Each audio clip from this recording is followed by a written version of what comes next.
ਧੰਨ ਵਾਹਿਗੁਰੂ ਸਾਹਿਬ ਜੀਓ। ਹਮ ਅਵਗੁਣ ਭਰੇ ਏਕ ਗੁਣ ਨਾਹੀ, ਅੰਮ੍ਰਿਤ ਛਾੜ ਬਿਖੈ ਬਿਖ ਖਾਈ।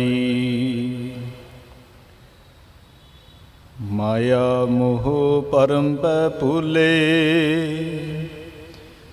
ਸੁਤ ਦਾਰਾ ਸਿਉ ਪ੍ਰੀਤ ਲਗਾਈ। ਇਕ ਉੱਤਮ ਪੰਥ ਸੁਨਿਓ ਗੁਰ ਸੰਗਤ, ਤਿਹ ਮਿਲੰਤ ਜਮ ਤਰਾਸ ਮਿਟਾਈ। ਇਕ ਅਰਦਾਸ ਪਾਠ ਕੀਰਤ ਕੀ, ਗੁਰੂ ਰਾਮਦਾਸ ਰਾਖੋ ਸ਼ਰਣਾਈ। ਇਕ ਅਰਦਾਸ ਪਾਠ ਕੀਰਤ ਕੀ, ਗੁਰੂ ਰਾਮਦਾਸ ਰਾਖੋ ਸ਼ਰਣਾਈ। ਵਾਹਿਗੁਰੂ ਜੀ ਕਾ ਖਾਲਸਾ, ਵਾਹਿਗੁਰੂ ਜੀ ਕੀ ਫਤਿਹ। ਪਰਮ ਸਤਿਕਾਰਯੋਗ ਦੀਨ ਦੁਨੀ ਦੇ ਮਾਲਕ ਧੰਨ ਧੰਨ ਗੁਰੂ ਗ੍ਰੰਥ ਸਾਹਿਬ ਮਹਾਰਾਜ ਜੀਆਂ ਦੀ ਪਾਵਨ ਹਜ਼ੂਰੀ ਦੇ ਵਿੱਚ ਸੁਭਾਇਮਾਨ ਗੁਰੂ ਜੀ ਕੀ ਸਾਜੀ ਨਿਵਾਜੀ ਸਾਧ ਸੰਗਤ ਜੀ, ਆਪ ਵਡਭਾਗੇ ਹੋ। ਸੰਧਿਆ ਦੇ ਦੀਵਾਨ ਅੰਦਰ ਜੁੜ ਬੈਠ ਕੇ ਸਤਿਗੁਰਾਂ ਦੀ ਇਲਾਹੀ ਗੁਰਬਾਣੀ ਦਾ ਸ਼ਬਦ ਕੀਰਤਨ ਸ਼ਰਵਣ ਕਰ ਰਹੇ ਸੀ। ਨੌਵੇਂ ਪਾਤਸ਼ਾਹ ਧੰਨ ਗੁਰੂ ਤੇਗ ਬਹਾਦਰ ਸਾਹਿਬ ਮਹਾਰਾਜ ਜੀਆਂ ਦੇ ਇਤਿਹਾਸ ਦੀ ਲੜੀ ਲਗਾਤਾਰ ਚੱਲ ਰਹੀ ਹੈ। ਆਓ ਇਤਿਹਾਸ ਦੀ ਵਾਰਤਾ ਨੂੰ ਹੋਰ ਸਾਂਝਿਆਂ ਕਰੀਏ। ਵਿਚਾਰਾਂ ਦੀ ਸਾਂਝ ਕਰਨ ਤੋਂ ਪਹਿਲਾਂ ਸਾਰੀ ਸੰਗਤ ਗੁਰੂ ਚਰਨਾਂ ਦੇ ਵਿੱਚ ਹਾਜ਼ਰੀ ਲਵਾਇਓ। ਕੋਈ ਵੀ ਰਸਨਾ ਵਾਂਝੀ ਨਾ ਰਹੇ। ਦੋਵੇਂ ਹੱਥ ਜੋੜ ਕੇ ਬੜੇ ਅਦਬ ਤੇ ਸਤਿਕਾਰ ਦੇ ਨਾਲ ਆਖੋ ਜੀ, ਵਾਹਿਗੁਰੂ ਜੀ ਕਾ ਖਾਲਸਾ, ਵਾਹਿਗੁਰੂ ਜੀ ਕੀ ਫਤਿਹ। ਕੱਲ੍ਹ ਦੇ ਦੀਵਾਨ ਵਿੱਚ ਆਪਾਂ ਨੇ ਵਿਚਾਰ ਕੀਤੀ ਸੀ 16 ਕਸ਼ਮੀਰੀ ਬ੍ਰਾਹਮਣ ਸਨ ਜਿਹੜੇ ਪੰਡਤ ਕਿਰਪਾ ਰਾਮ ਦੱਤ ਜੀ ਦੀ ਅਗਵਾਈ ਦੇ ਵਿੱਚ ਗੁਰੂ ਤੇਗ ਬਹਾਦਰ ਸਾਹਿਬ ਮਹਾਰਾਜ ਜੀਆਂ ਦੇ ਦਰਬਾਰ ਵਿੱਚ ਆਉਂਦੇ ਨੇ ਤੇ ਫਰਿਆਦ ਕਰਦੇ ਨੇ ਕਿ ਸਾਡੇ ਤਿਲਕ ਤੇ ਜੰਝੂ ਨੂੰ ਖਤਰਾ ਹੈ, ਮਜ਼ਹਬ ਖਤਮ ਹੋਣ ਦੇ ਕਿਨਾਰੇ ਹੈ ਤੇ ਸਾਡੀ ਰਾਖੀ ਕਰੋ। ਤੇ ਸਤਿਗੁਰਾਂ ਨੇ ਕਿਹਾ ਸੀ ਕਿਸੇ ਮਹਾਬਲੀ ਪਰਉਪਕਾਰੀ ਦੇ ਕੁਰਬਾਨੀ ਦੀ ਲੋੜ ਹੈ। ਜੇ ਕੁਰਬਾਨੀ ਹੋਵੇਗੀ ਤੇ ਇਹੋ ਜਿਹੀ ਕੁਰਬਾਨੀ ਹੋਵੇ ਜਿਹਦੇ ਨਾਲ ਇਨਕਲਾਬ ਉੱਠੇ, ਤੇ ਜਿਸ ਕੁਰਬਾਨੀ ਦੇ ਵਿੱਚੋਂ ਕ੍ਰਾਂਤੀ ਉੱਠੇ, ਉਸ ਕੁਰਬਾਨੀ ਦੇ ਨਾਲ ਤੁਹਾਡੇ ਮਜ਼ਹਬ ਦੀ ਰਾਖੀ ਹੋ ਸਕਦੀ ਹੈ। ਜਿਹੜੀ ਮਾਨਵਤਾ ਦਾ ਲਹੂ ਡੁੱਲ ਰਿਹਾ ਹੈ ਉਹਦਾ ਬਚਾਅ ਹੋ ਸਕਦਾ ਹੈ। ਤੇ ਹਜ਼ੂਰੀ ਗੁਰਸਿੱਖਾਂ ਦੇ ਵਿੱਚ ਮਿਲ ਕੇ ਸਤਿਗੁਰਾਂ ਨੇ ਫੈਸਲਾ ਕੀਤਾ ਕਿ ਕੁਰਬਾਨੀ ਕਰੇਗਾ ਕੌਣ। ਤੇ ਧੰਨ ਗੁਰੂ ਤੇਗ ਬਹਾਦਰ ਸਾਹਿਬ ਮਹਾਰਾਜ ਜੀਆਂ ਨੇ ਆਖਣਾ ਕੀਤਾ ਸੀ ਵੀ ਇਹ ਕੁਰਬਾਨੀ ਮੈਂ ਕਰਾਂਗਾ। ਤੇ ਉਹਨਾਂ ਦੇ ਬਚਨ ਦਾ ਸਭ ਤੋਂ ਪਹਿਲਾਂ ਸਤਿਕਾਰ ਕੀਤਾ ਸੀ ਧੰਨ ਗੁਰੂ ਗੋਬਿੰਦ ਰਾਏ ਮਹਾਰਾਜ ਜੀਆਂ ਨੇ, ਜਿਹੜੇ 9 ਸਾਲਾਂ ਦੇ ਸੀ,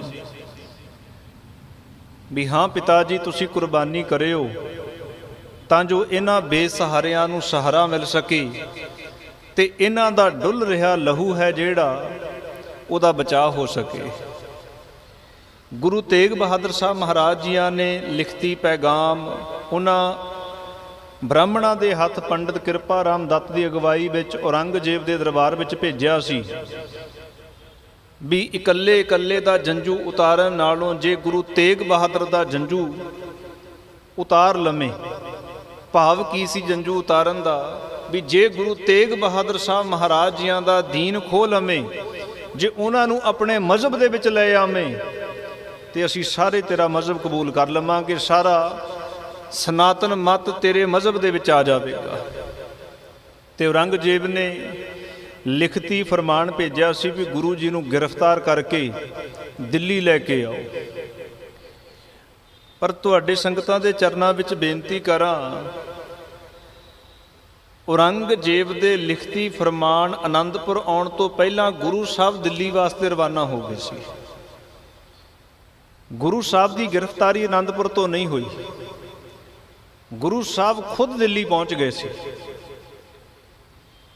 ਪਰ ਇੱਕ ਗੱਲ ਧਿਆਨ ਦੇ ਵਿੱਚ ਰੱਖਣੀ, ਧੰਨ ਗੁਰੂ ਤੇਗ ਬਹਾਦਰ ਸਾਹਿਬ ਮਹਾਰਾਜ ਜੀਆਂ ਦੀ ਗ੍ਰਿਫਤਾਰੀ ਇਹ ਪਹਿਲੀ ਵਾਰ ਨਹੀਂ ਸੀ ਹੋਈ।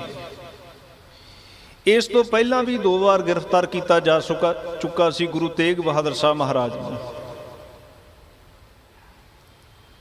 ਜੇ ਕਦੇ ਤੁਸੀਂ ਫਤਿਹਗੜ੍ਹ ਸਾਹਿਬ ਜਾਂਦੇ ਹੋ, ਫਤਿਹਗੜ੍ਹ ਸਾਹਿਬ ਦੇ ਲਾਗੇ ਇੱਕ ਨਿੱਕਾ ਜਿਹਾ ਕਸਬਾ ਪੈਂਦਾ ਹੈ ਬਸੀ ਪਠਾਣਾ।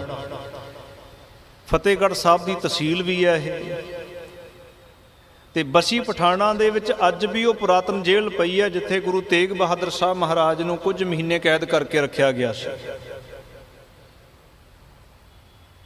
ਕੈਦ ਪਹਿਲਾਂ ਵੀ ਕਰਨ ਦੀ ਕੋਸ਼ਿਸ਼ ਕੀਤੀ ਹੈ ਕਿਉਂਕਿ ਸੱਚ ਨੂੰ ਸਮੇਂ-ਸਮੇਂ ਤੇ ਦਬਾਇਆ ਗਿਆ ਹੈ, ਪਰ ਜਿਹੜੀ ਇਸ ਵਾਰ ਗ੍ਰਿਫਤਾਰੀ ਹੋਣ ਜਾ ਰਹੀ ਹੈ ਇਹ ਫੈਸਲੇ ਦੀ ਗ੍ਰਿਫਤਾਰੀ ਹੈ।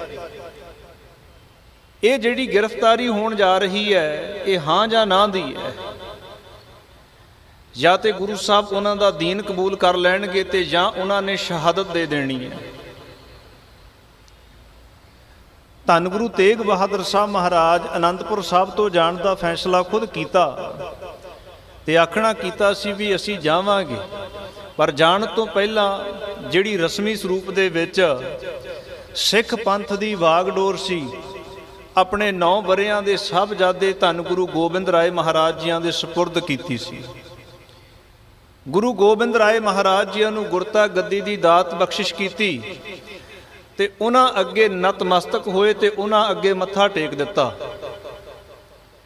ਸੰਗਤ ਬੜੀ ਹੈਰਾਨ ਹੋਈ ਤੇ ਸੰਗਤ ਨੇ ਪੁੱਛਣਾ ਕੀਤਾ, ਸੱਚੇ ਪਾਤਸ਼ਾਹ ਦਿੱਲੀ ਤੇ ਤੁਸੀਂ ਬੜੀ ਵੇਰ ਗਏ ਹੋ, ਜਦੋਂ ਤੁਸੀਂ ਪੂਰਬ ਦੇਸ਼ ਦੀ ਪ੍ਰਚਾਰ ਫੇਰੀ ਤੇ ਜਾਂਦੇ ਹੋ ਤੁਸੀਂ ਦਿੱਲੀ ਹੋ ਕੇ ਜਾਂਦੇ ਹੋ। ਦਿੱਲੀ ਤੁਸੀਂ ਪਹਿਲਾਂ ਵੀ ਬੜੀ ਵੇਰ ਗਏ ਹੋ, ਗ੍ਰਿਫਤਾਰੀ ਤੇ ਪਹਿਲਾਂ ਵੀ ਬੜੀ ਵੇਰ ਹੋਈ ਹੈ, ਪਰ ਇਸ ਵਾਰ ਤੁਸੀਂ ਗੁਰਤਾ ਗੱਦੀ ਕਿਉਂ ਦੇ ਕੇ ਚੱਲੇ ਹੋ? ਇਹ ਸੰਗਤ ਦਾ ਸਵਾਲ ਸੀ। ਤੇ ਧੰਨ ਗੁਰੂ ਗੋਬਿੰਦ ਰਾਏ ਮਹਾਰਾਜ ਜੀ ਆਖਣ ਲੱਗੇ, ਸੰਗਤ ਜੀ ਪਹਿਲਾਂ ਅਸੀਂ ਦਿੱਲੀ ਜਾਂਦੇ ਸੀ ਤੇ ਵਾਪਸ ਆ ਜਾਂਦੇ ਸੀ, ਪਹਿਲਾਂ ਦਿੱਲੀ ਜਾਂਦੇ ਸੀ ਤੇ ਵਾਪਸ ਆ ਜਾਂਦੇ ਸੀ, ਪਰ ਇਸ ਵਾਰ ਦਿੱਲੀ ਜਾਵਾਂਗੇ ਪਰ ਵਾਪਸ ਨਹੀਂ ਆਵਾਂਗੇ। ਤੇ ਸੰਗਤ ਬੇਬਲ ਹੋ ਗਈ ਸੀ ਵੀ ਗੁਰੂ ਪਿਤਾ ਜੀ ਤੁਸੀਂ ਇੱਦਾਂ ਨਾ ਆਖੋ, ਇਹ ਸੰਗਤਾਂ ਤੁਹਾਡਾ ਦਰਸ਼ਨ ਕਰਨਾ ਲੋਚਦੀਆਂ ਨੇ ਤੇ ਸਾਨੂੰ ਆਪਣੇ ਦਰਸ਼ਨਾਂ ਦੀ ਦਾਤ ਜ਼ਰੂਰ ਬਖਸ਼ ਦੇ ਰਹੇ ਹੋ। ਤੇ ਸਤਿਗੁਰਾਂ ਨੇ ਆਖਣਾ ਕੀਤਾ ਸੀ ਕਿ ਇਸ ਜ਼ਿੰਮੇਵਾਰੀ ਦੀ ਜਿਹੜੀ ਵਾਗਡੋਰ ਹੈ ਹੁਣ ਗੋਬਿੰਦ ਰਾਏ ਦੇ ਹੱਥਾਂ ਵਿੱਚ ਹੈ। ਉਹ ਪੰਥ ਦੀ ਕਮਾਂਡ ਸਾਂਭਣਗੇ, ਪੰਥ ਨੂੰ ਅਗਵਾਈ ਦੇਣਗੇ। ਤੇ ਧੰਨ ਗੁਰੂ ਤੇਗ ਬਹਾਦਰ ਸਾਹਿਬ ਮਹਾਰਾਜ ਜੀਆਂ ਨੇ ਫੈਸਲਾ ਕੀਤਾ ਵੀ ਅਸੀਂ ਕੱਲ ਅੰਮ੍ਰਿਤ ਵੇਲੇ ਦੇ ਪਹਿਰ ਦਿੱਲੀ ਵਾਸਤੇ ਰਵਾਨਾ ਹੋਵਾਂਗੇ। ਇਤਿਹਾਸ ਦਾ ਲਿਖਾਰੀ ਲਿਖਦਾ ਹੈ ਵੀ ਆਨੰਦਪੁਰ ਸਾਹਿਬ ਦੀ ਸਾਰੀ ਸੰਗਤ, ਕੀਰਤਪੁਰ ਸਾਹਿਬ ਦੀ ਸਾਰੀ ਸੰਗਤ, ਇੱਥੋਂ ਤੱਕ ਮਾਲਵੇ ਦੀਆਂ ਸੰਗਤਾਂ ਵੀ ਆਨੰਦਪੁਰ ਦੇ ਵਿੱਚ ਇਕੱਤਰ ਹੋ ਗਈਆਂ ਤੇ ਗੁਰੂ ਸਾਹਿਬ ਦੇ ਦਰਸ਼ਨ ਕਰ ਰਹੀਆਂ ਨੇ ਵੀ ਗੁਰੂ ਜੀ ਦਿੱਲੀ ਵਾਸਤੇ ਚੱਲੇ ਨੇ। ਇੱਥੋਂ ਤੱਕ ਫੈਸਲਾ ਹੋਇਆ ਵੀ ਇਹ ਸਾਰੀ ਸੰਗਤ ਵੀ ਸਤਿਗੁਰਾਂ ਦੇ ਨਾਲ ਦਿੱਲੀ ਜਾਵੇਗੀ। ਧੰਨ ਗੁਰੂ ਤੇਗ ਬਹਾਦਰ ਸਾਹਿਬ ਮਹਾਰਾਜ ਜੀਆਂ ਨੇ ਅਰਦਾਸ ਕੀਤੀ ਤੇ ਅਰਦਾਸ ਕਰਕੇ ਅੱਜ ਆਨੰਦਪੁਰ ਛੱਡਣ ਲੱਗੇ ਨੇ। ਪਰ ਇੱਕ ਬੇਨਤੀ ਕਰਾਂ, ਬੜਾ ਛੋਟਾ ਜਿਹਾ ਕਥਨ ਬਣ ਜਾਂਦਾ ਜਦੋਂ ਅਸੀਂ ਇੱਕ ਲਾਈਨ ਦੇ ਵਿੱਚ ਕਹਿ ਦਿੰਦੇ ਹਾਂ ਵੀ ਗੁਰੂ ਸਾਹਿਬ ਆਨੰਦਪੁਰ ਛੱਡ ਕੇ ਦਿੱਲੀ ਚਲੇ ਗਏ, ਪਰ ਜਿਹਦੇ ਤਨ ਦੇ ਉੱਪਰ ਬੀਤਦੀ ਹੁੰਦੀ ਹੈ ਕਦੇ ਉਹਨੂੰ ਪੁੱਛ ਕੇ ਦੇਖਿਓ। ਆਨੰਦਪੁਰ ਸਾਹਿਬ ਆਪਣੇ ਹੱਥੀਂ ਬਣਾਇਆ ਏ, ਆਨੰਦਪੁਰ ਸਾਹਿਬ ਆਪਣੇ ਹੱਥੀਂ ਉਸਾਰਿਆ ਏ, ਆਨੰਦਪੁਰ ਸਾਹਿਬ ਆਪਣੇ ਹੱਥੀਂ ਵਸਾਇਆ ਏ, ਆਨੰਦਪੁਰ ਦੇ ਦਰਬਾਰ ਆਪਣੇ ਹੱਥੀਂ ਲਗਵਾਏ ਨੇ, ਆਨੰਦਪੁਰ ਦੀਆਂ ਰੌਣਕਾਂ ਹੱਥੀਂ ਖੜੀਆਂ ਕੀਤੀਆਂ ਨੇ। ਤੇ ਉਸ ਹੱਸਦੇ ਵਸਦੇ ਆਨੰਦਪੁਰ ਨੂੰ ਅੱਜ ਛੱਡ ਕੇ ਜਾਣ ਦਾ ਵੇਲਾ ਆ ਗਿਆ ਹੈ।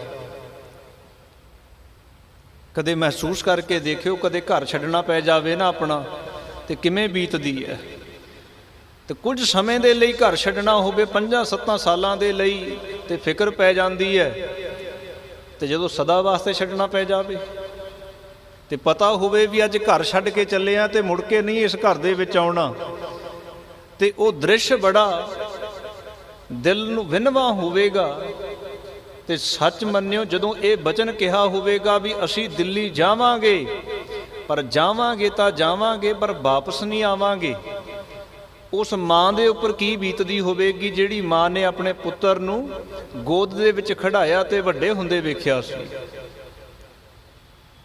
ਕਿਉਂਕਿ ਗੁਰੂ ਸਾਹਿਬ ਦੀ ਉਮਰ ਹੈ ਜਿਹੜੀ ਉਸ ਵਕਤ ਤਕਰੀਬਨ 56 ਸਾਲਾਂ ਦੀ ਉਮਰ ਹੈ। ਮਾਤਾ ਨਾਨਕੀ ਜੀ ਜੀਵਤ ਨੇ, ਹਾਲੇ ਆਨੰਦਪੁਰ ਦੇ ਵਿੱਚ ਬੈਠੇ ਨੇ। ਉਸ ਪਤਨੀ ਨੂੰ ਪੁੱਛ ਕੇ ਵੇਖਿਓ ਵੀ ਜਿਹੜੀ ਪਤਨੀ ਦੇ ਸਾਹਮਣੇ ਉਹਦੇ ਸਿਰ ਦਾ ਸਾਈਂ ਕਹਿੰਦਾ ਹੋਵੇ ਵੀ ਅੱਜ ਮੈਂ ਚੱਲਿਆ ਪਰ ਅੱਜ ਤੋਂ ਬਾਅਦ ਮੈਂ ਮੁੜ ਕੇ ਨਹੀਂ ਆਉਣਾ, ਤੇ ਉਸ ਇਸਤਰੀ ਦਾ ਬੱਚਾ ਹੈ ਜਿਹੜਾ 9 ਵਰਿਆਂ ਦਾ ਹੋਵੇ ਗੋਦ ਦੇ ਵਿੱਚ, ਉਸ ਪਤਨੀ ਦੇ ਉੱਪਰ ਕੀ ਬੀਤਦੀ ਹੋਵੇਗੀ ਵੀ ਸਿਰ ਦਾ ਸਾਈਂ ਕਹੇ ਵੀ ਜਿੱਥੇ ਚੱਲਿਆ ਮੁੜ ਕੇ ਨਹੀਂ ਆਉਣਾ ਬਸ। ਉਸ ਬੱਚੇ ਦੇ ਉੱਪਰ ਕੀ ਬੀਤਦੀ ਹੋਵੇਗੀ ਜਿਹਦਾ 9 ਸਾਲ ਦੀ ਉਮਰ ਹੈ ਤੇ ਜਿਹੜਾ ਆਪਣੇ ਪਿਤਾ ਦੀ ਗੋਦ ਦੇ ਵਿੱਚ ਬੈਠ ਕੇ ਆਨੰਦ ਮਾਣਦਾ ਸੀ, ਗੋਦ ਦੇ ਵਿੱਚ ਬੈਠ ਕੇ ਖੁਸ਼ੀਆਂ ਨੂੰ ਹਲੇ ਮੰਨਣਾ ਸ਼ੁਰੂ ਕੀਤਾ ਸੀ। ਤੇ ਉਸ ਪੁੱਤਰ ਦਾ ਪਿਤਾ ਇਹ ਕਹਿ ਕੇ ਚੱਲਿਆ ਵੀ ਅੱਜ ਤੋਂ ਬਾਅਦ ਇਹ ਪੰਥ ਵੀ ਤੇਰੀ ਹੈ, ਇਹ ਪੰਥ ਦੀ ਡੋਰ ਤੇਰੇ ਹੱਥਾਂ ਦੇ ਵਿੱਚ ਹੈ, ਪਰ ਮੈਂ ਮੁੜ ਕੇ ਨਹੀਂ ਆਉਣਾ। ਕੁਝ ਸੌਖਾ ਨਹੀਂ ਹੁੰਦਾ ਇਦਾਂ ਦਾ ਵਿਛੋੜਾ ਜਿਹੜਾ। ਇਹ ਸੁਣਾ ਕੇ ਮੇਰੇ ਵਰਗਾ ਇੱਕ ਲਾਈਨ ਦੇ ਵਿੱਚ ਅੱਗੇ ਲੰਘ ਜਾਂਦਾ ਵੀ ਬਸ ਚਲੇ ਗਏ ਗੁਰੂ ਸਾਹਿਬ। ਵਿਛੋੜਾ ਕਿਤੇ ਸੌਖਾ ਜਾ ਹੁੰਦਾ ਹੈ। 32 ਸਾਲ ਪੁੱਤਰ ਨੂੰ ਤਰਸਦੇ ਰਹੇ ਨੇ, 32 ਸਾਲਾਂ ਬਾਅਦ ਪੁੱਤਰ ਮਿਲਿਆ। 4 ਸਾਲ ਵੈਸੇ ਨਹੀਂ ਦਰਸ਼ਨ ਕਰ ਸਕੇ, 4 ਸਾਲ ਆਪਣੀ ਗੋਦ ਵਿੱਚ ਖੜਾਇਆ ਹੋਵੇਗਾ। ਤੇ ਉਹ ਪਿਤਾ ਦੇ ਮਨ ਦੇ ਸੁਪਨੇ ਕਿਹੜੇ ਕਿਹੜੇ ਹੁੰਦੇ ਨੇ। ਪਰ ਅੱਜ ਜਦੋਂ ਮਾਨਵਤਾ ਦਾ ਲਹੂ ਡੁੱਲ ਰਿਹਾ ਸੀ, ਉਹਦੇ ਵਾਸਤੇ ਕੁਰਬਾਨੀ ਕਰਨ ਲਈ ਇੱਕ ਵਾਰ ਨਹੀਂ ਸੋਚਿਆ ਤੇ ਆਪਣਾ ਸੀਸ ਕੁਰਬਾਨ ਕਰਨ ਲਈ ਖੁਦ ਤੁਰ ਪਏ ਨੇ। ਲੱਖਾਂ ਦੀ ਤਾਦਾਦ ਵਿੱਚ ਗੁਰੂ ਨਾਨਕ ਨਾਮ ਲੇਵਾ ਸੰਗਤ ਆਨੰਦਪੁਰ ਪਹੁੰਚ ਰਹੀ ਹੈ ਤੇ ਫੈਸਲਾ ਕਰ ਰਹੇ ਨੇ ਅਸੀਂ ਗੁਰੂ ਜੀ ਦੇ ਨਾਲ ਜਾਵਾਂਗੇ। ਧੰਨ ਗੁਰੂ ਤੇਗ ਬਹਾਦਰ ਸਾਹਿਬ ਮਹਾਰਾਜ ਜੀਆਂ ਨੇ ਆਖਣਾ ਕੀਤਾ, ਨਹੀਂ, ਅਸੀਂ ਕੇਵਲ ਗਿਣਤੀ ਦੇ ਸਿੰਘਾਂ ਨੂੰ, ਸਿੱਖਾਂ ਨੂੰ ਹੁਕਮ ਕੀਤਾ ਉਹੀ ਸਾਡੇ ਨਾਲ ਜਾਣਗੇ। ਤੇ ਉਸ ਵਕਤ ਜਦੋਂ ਤੁਰਨ ਲੱਗੇ ਸਨ ਤੇ ਆਗਿਆ ਲਈ ਸਾਰੀ ਸੰਗਤ ਨੂੰ ਵੀ ਹੁਣ ਸਾਨੂੰ ਆਗਿਆ ਦਿਓ, ਅਸੀਂ ਦਿੱਲੀ ਵਾਸਤੇ ਰਵਾਨਾ ਹੋਣਾ ਹੈ। ਇਹਨਾਂ ਦੇ ਨਾਲ ਗਏ ਸੀ ਬਾਬਾ ਲੱਖੀ ਸ਼ਾਹ ਵਣਜਾਰਾ ਜੀ। ਬਾਬਾ ਲੱਖੀ ਸ਼ਾਹ ਵਣਜਾਰਾ ਜੀ ਦਾ ਜ਼ਿਕਰ ਜਦੋਂ ਇਤਿਹਾਸ ਵਿੱਚ ਆਉਂਦਾ ਹੈ, ਕਈ ਵਾਰ ਸਾਨੂੰ ਐਂ ਲੱਗਦਾ ਵੀ ਇਹ ਕੋਈ ਆਮ ਜਿਹਾ ਸਿੱਖ ਸੀ ਤੇ ਇਹਨੇ ਉਸ ਦਿਨ ਕੁਰਬਾਨੀ ਵੀ ਕੀਤੀ ਹੈ। ਗੁਰੂ ਜੀ ਦੇ ਆਨ ਸ਼ਾਨ ਨੂੰ ਬਰਕਰਾਰ ਰੱਖਣ ਲਈ ਇਹਨੇ ਆਪਣੇ ਘਰ ਤੱਕ ਨੂੰ ਨਿਲਾਮ ਕਰ ਦਿੱਤਾ ਸੀ, ਘਰ ਤੱਕ ਇਹਨੇ ਆਪਣਾ ਕੁਰਬਾਨ ਕਰ ਦਿੱਤਾ ਸੀ। ਪਰ ਬਾਬਾ ਲੱਖੀ ਸ਼ਾਹ ਵਣਜਾਰਾ ਕੌਣ ਹੈ? ਭਾਈ ਮਨੀ ਸਿੰਘ ਦਾ ਨਾਮ ਸੁਣਿਆ ਹੋਵੇਗਾ, ਜਿਨ੍ਹਾਂ ਦਾ ਬੰਦ ਕੱਟ ਕੇ ਸ਼ਹੀਦ ਕੀਤਾ ਗਿਆ ਸੀ ਭਾਈ ਮਨੀ ਸਿੰਘ। ਇਤਿਹਾਸ ਦੇ ਵਿੱਚ ਅਸੀਂ ਉਹਨਾਂ ਦਾ ਜ਼ਿਕਰ ਪੜ੍ਹਿਆ, ਅਰਦਾਸ ਦੇ ਵਿੱਚ ਅਸੀਂ ਉਹਨਾਂ ਦੀ ਬੇਨਤੀ ਕੀਤੀ ਹੈ। ਬੰਦ ਕਟਵਾ ਕੇ ਜਿਹੜਾ ਸ਼ਹੀਦ ਹੋਇਆ ਬਾਬਾ ਮਨੀ ਸਿੰਘ ਸੀ, ਉਹਨਾਂ ਦੇ ਰਿਸ਼ਤੇ ਵਿੱਚ ਸਹੁਰਾ ਸਾਹਿਬ ਲੱਗਦੇ ਸੀ ਬਾਬਾ ਲੱਖੀ ਸ਼ਾਹ ਵਣਜਾਰਾ ਜੀ। ਭਾਈ ਬਚਿੱਤਰ ਸਿੰਘ ਦਾ ਨਾਮ ਸੁਣਿਆ ਨਾ, ਜਿਹੜਾ ਆਨੰਦਪੁਰ ਦੇ ਲੋਹਗੜ੍ਹ ਦੇ ਕਿਲੇ ਦੇ ਵਿੱਚੋਂ ਘੋੜੇ ਦੀ ਪਿੱਠ ਤੇ ਸਵਾਰ ਹੋ ਕੇ ਨਿਕਲਿਆ ਸੀ ਤੇ ਹਾਥੀ ਦੇ ਮੱਥੇ ਦੇ ਵਿੱਚ ਨਾਗਣੀ ਮਾਰ ਕੇ ਹਾਥੀ ਨੂੰ ਮੋੜ ਦਿੱਤਾ ਸੀ। ਉਸ ਬਾਬਾ ਬਚਿੱਤਰ ਸਿੰਘ ਦਾ ਨਾਨਾ ਲੱਗਦਾ ਸੀ ਲੱਖੀ ਸ਼ਾਹ ਵਣਜਾਰਾ। ਇਹ ਬੜੀ ਤੰਦ ਜੁੜੀ ਹੋਈ ਹੈ ਨਾਲ ਦੀ ਨਾਲ। ਇਹ ਨਾ ਸੋਚ ਲਿਓ ਵੀ ਇਹ ਪਹਿਲੇ ਦਿਨ ਦੀ ਕੋਈ ਸਿੱਖੀ ਸੀ। ਬਾਬਾ ਲੱਖੀ ਸ਼ਾਹ ਵਣਜਾਰਾ ਤਾਂ ਲਗਾਤਾਰ ਪੀੜ੍ਹੀ ਦਰ ਪੀੜ੍ਹੀ ਇਹ ਤੇ ਗੁਰੂ ਘਰ ਨਾਲ ਜੁੜਿਆ ਹੋਇਆ ਪਰਿਵਾਰ ਸੀ। ਅੱਜ ਆਨੰਦਪੁਰ ਤੋਂ ਤੁਰਨ ਲੱਗੇ ਬਾਬਾ ਲੱਖੀ ਸ਼ਾਹ ਵਣਜਾਰਾ ਨਾਲ ਹੈ, ਬਾਬਾ ਜੈਤਾ ਜੀ ਨਾਲ ਨੇ, ਬਾਬਾ ਉਦੇ ਜੀ, ਬਾਬਾ ਵਿਧਿਆ ਜੀ, ਤੇ ਇਹਨਾਂ ਦੇ ਨਾਲ ਹੋਰ ਗੁਰਸਿੱਖ ਭਾਈ ਦਿਆਲਾ ਜੀ, ਬਾਬਾ ਸਤੀ ਦਾਸ ਜੀ, ਬਾਬਾ ਮਤੀ ਦਾਸ ਜੀ, ਇਹ ਵੀ ਗੁਰੂ ਕੇ ਸਿੱਖ ਨਾਲ ਨੇ। ਦਿੱਲੀ ਵੱਲ ਰਵਾਨਾ ਹੋਣ ਲੱਗੇ ਤੇ ਆਪਣੇ ਪਰਿਵਾਰ ਨੂੰ ਆਖਰੀ ਵਾਰ ਦੀ ਫਤਿਹ ਬੁਲਾਈ, ਪੁੱਤਰ ਨੂੰ ਆਖਰੀ ਵਾਰ ਗੋਦ ਵਿੱਚ ਲਿਆ ਤੇ ਦੂਜੇ ਪਲ ਪੁੱਤਰ ਨੂੰ ਨਮਸਕਾਰ ਕੀਤੀ, ਕਿਉਂਕਿ ਪੁੱਤਰ ਹੁਣ ਪੁੱਤਰ ਨਹੀਂ, ਹੁਣ ਗੁਰੂ ਬਣ ਚੁੱਕਿਆ ਸੀ। ਉਸ ਤੋਂ ਬਾਅਦ ਮਾਤਾ ਗੁਜਰ ਕੌਰ ਨਾਲ ਆਖਰੀ ਮੁਲਾਕਾਤ ਹੋਈ ਤੇ ਆਖਰੀ ਫਤਿਹ ਬੁਲਾਈ ਤੇ ਆਖਣਾ ਕੀਤਾ ਸੀ, ਅੱਜ ਤੋਂ ਬਾਅਦ ਆਨੰਦਪੁਰ ਦੀ ਜ਼ਿੰਮੇਵਾਰੀ ਤੁਹਾਡੇ ਹੱਥਾਂ ਵਿੱਚ ਹੈ। ਪਰ ਜਦੋਂ ਤੁਰਨ ਲੱਗੇ ਆਨੰਦਪੁਰ ਤੋਂ, ਹੁਣ ਇੱਕ ਗੱਲ ਸਵਾਲ ਹੋਰ ਮਨ ਦੇ ਵਿੱਚ ਲੈ ਕੇ ਆਏ, ਕਿਉਂਕਿ ਮੇਰੇ ਮਨ ਦੇ ਵਿੱਚ ਇਹ ਸਵਾਲ ਬਹੁਤ ਲੰਮਾ ਸਮਾਂ ਰਿਹਾ ਤੇ ਮੈਨੂੰ ਜਵਾਬ ਬੜੇ ਦੇਰ ਬਾਅਦ ਮਿਲਿਆ ਹੈ। ਮੈਂ ਇੱਕ ਚੀਜ਼ ਬੜੀ ਵੇਰ ਸੋਚਦਾ ਹੁੰਦਾ ਸੀ ਵੀ ਗੁਰੂ ਤੇਗ ਬਹਾਦਰ ਸਾਹਿਬ ਮਹਾਰਾਜ ਜੀਆਂ ਦੀ ਸ਼ਹਾਦਤ ਦਿੱਲੀ ਵਿੱਚ ਹੋਈ ਤੇ ਉਹਨਾਂ ਦੇ ਧੜ ਦਾ ਸੰਸਕਾਰ, ਧੜ ਦਾ ਮੀਨਿੰਗ ਇਹ ਗਰਦਨ ਤੋਂ ਥੱਲੇ ਦਾ ਹਿੱਸਾ ਹੈ ਜਿਹੜਾ ਬਾਡੀ ਦਾ, ਇਹਦਾ ਸੰਸਕਾਰ ਦਿੱਲੀ ਵਿੱਚ ਹੋ ਗਿਆ ਸੀ। ਪਰ ਗੁਰੂ ਸਾਹਿਬ ਦਾ ਸੀਸ ਸੀ ਜਿਹੜਾ, ਉਹ ਬਾਬਾ ਜੈਤਾ ਜੀ ਦਿੱਲੀ ਤੋਂ ਆਨੰਦਪੁਰ ਲੈ ਕੇ ਗਿਆ ਸੀ। ਸੀਸ ਦਾ ਸੰਸਕਾਰ ਦਿੱਲੀ ਕਿਉਂ ਨਹੀਂ ਕੀਤਾ? ਜਦੋਂ ਬਾਕੀ ਸਰੀਰ ਦਾ ਸੰਸਕਾਰ ਹੋ ਗਿਆ ਹੈ, ਫਿਰ ਸੀਸ ਦਾ ਸੰਸਕਾਰ ਕਿਉਂ ਨਹੀਂ ਹੋਇਆ? ਜੇ ਸੀਸ ਆਨੰਦਪੁਰ ਲੈ ਕੇ ਜਾਣਾ ਸੀ, ਫਿਰ ਸਾਰਾ ਸਰੀਰ ਕਿਉਂ ਨਹੀਂ ਲੈ ਕੇ ਗਏ?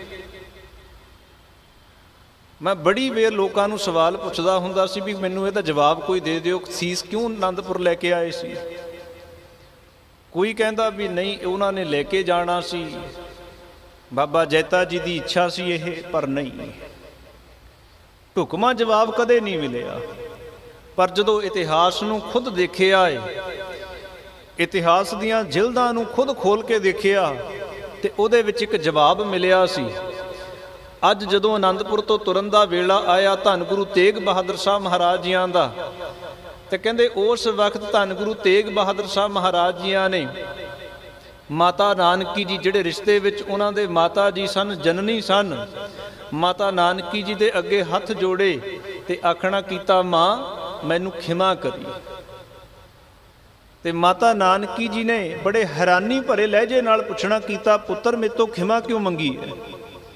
ਤੇ ਧੰਨ ਗੁਰੂ ਤੇਗ ਬਹਾਦਰ ਸਾਹਿਬ ਮਹਾਰਾਜ ਆਖਣ ਲੱਗੇ, ਮਾਂ ਤੇਰੀ ਬਿਰਧ ਅਵਸਥਾ ਦੇ ਵਿੱਚ ਮੈਂ ਤੇਰੀ ਸੇਵਾ ਤੋਂ ਵਾਂਝਾ ਰਵਾਂਗਾ, ਮੈਂ ਤੇਰੀ ਸੇਵਾ ਨਹੀਂ ਕਰ ਸਕਾਂਗਾ। ਗੱਜ ਕੇ ਆਖੋ ਸਤਨਾਮ। ਕਿਉਂਕਿ ਗੁਰੂ ਹੈ ਜਿਹੜਾ, ਉਹ ਗ੍ਰਸਤ ਦੇ ਵਿੱਚ ਰਹਿੰਦਾ ਹੋਇਆ ਉਦਾਸ ਹੋਣ ਦੀ ਮਿਸਾਲ ਦਿੰਦਾ ਸੀ। ਗੁਰੂ ਹੈ ਜਿਹੜਾ, ਉਹ ਪਰਿਵਾਰਕ ਜ਼ਿੰਮੇਵਾਰੀਆਂ ਨਿਭਾਉਂਦੇ ਹੋਇਆਂ ਪਰਮੇਸ਼ਰ ਦੇ ਮਿਲਾਪ ਦੀ ਗੱਲ ਕਰਦਾ ਸੀ। ਗੁਰੂ ਨਾਨਕ ਦੇ ਸਿਧਾਂਤ ਨੂੰ ਮੰਨਦਾ ਸੀ, ਸਕਲ ਧਰਮ ਮਹਿ ਗ੍ਰਸਤ ਪ੍ਰਧਾਨ ਹੈ। ਤੇ ਗ੍ਰਸਤ ਦੇ ਵਿੱਚ ਮਾਤਾ ਪਿਤਾ ਦੀ ਸੇਵਾ ਬੜੀ ਜ਼ਰੂਰੀ ਹੈ। ਗੁਰੂ ਨਾਨਕ ਦੇਵ ਜੀ 1507 ਦੇ ਵਿੱਚ ਉਦਾਸੀਆਂ ਤੇ ਗਏ।